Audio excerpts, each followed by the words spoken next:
Tasty butter paneer masala ready అయిపోయిందండి. Hi friends, welcome to Vantaramudu. ఈరోజు మన ఛానల్లో పన్నీర్ కర్రీ రెడీ చేసాము. ఈ కర్రీ చాలా టేస్ట్గా ఉంటుంది. ఇది రోటీలోకి, బిర్యానీలోకి, రైస్లోకి చాలా టేస్టీగా బాగుంటుంది. మీరు కూడా ఇందులో గరం మసాలా, ధనియాల పొడి, సాల్టు, కారము, పసుపు ఇవన్నీ వేసి బాగా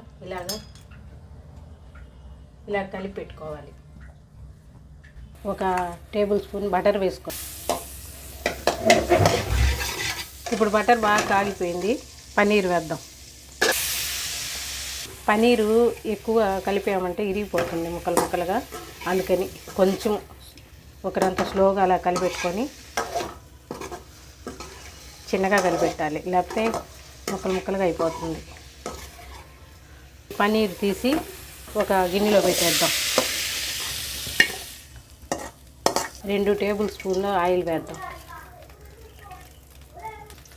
2 ఆనియన్ సన్న ముక్కలుగా కట్ చేసుకున్నా ఇందులో వేద్దాం. ఇప్పుడు సన్నగా కట్ చేసుకున్న టమాటో, ఒక 3 టమాటాలు ఇందులో వేస్తాం. లో ఫ్లేమ్లో పెట్టుకొని పచ్చివాసన పోయేంత వరకు వేయించుదాం. బాగా ఎర్రగా వేగింది కదా, మిక్సీ జార్లో వేసుకుందాం. ఇందులో 10 జీడిపప్పు పలుకులు బాగా కడిగి ఇందులో కొంచెంసేపు ఆరిన తర్వాత మిక్సీకి పడదాం. 1 టేబుల్ స్పూను బటర్ వేద్దాం.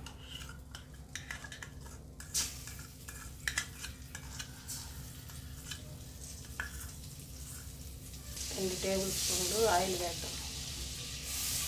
ఇందులో ఒక బిర్యానీ ఆకు, దాల్చిన చెక్క 1, 2 ఇలాచి, 4 లవంగ మొగ్గలు, 1 స్టార్ ఫ్లవర్, 1 టేబుల్ స్పూన్ జీరా. ఒకసారి బాగా వేసుకున్నాం. చేసి ఇందులో వేద్దాం.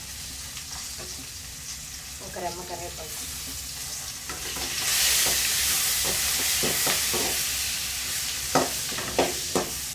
ఇందులో మనం చేసి పెట్టుకున్న మసాలా ఇందులో వేసుకోవాలి. అల్లం పేస్ట్ 1 టేబుల్ స్పూన్ వేసుకోవాలి. బాగా పచ్చివాసన పోయేంత వరకు వేయించాలి. ఇప్పుడు రుచికి తగినంత సాల్ట్ వేసుకోవాలి. 1/2 టేబుల్ స్పూన్ పసుపు, 1 చెంచా కారం. ఇప్పుడు 1 కప్పు వాటర్ పోసుకోవాలి.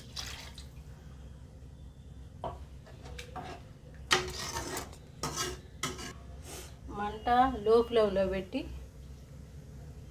ఉడకనివ్వాలి. 1 eternity later. వేయించిన పన్నీరు ఇందులో వేద్దాం.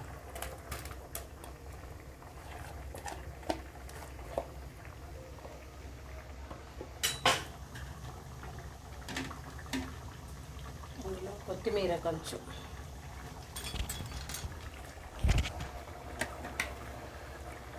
కొత్తిమీర కొద్దిగా గార్నిష్ చేసుకోవాలి.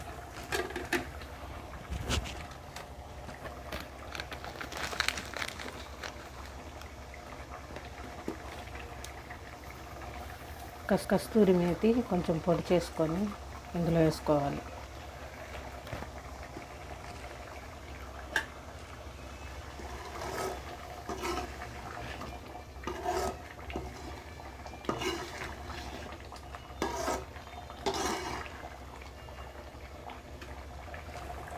ఇప్పుడు రుచికరమైన పన్నీర్ మసాలా రెడీ.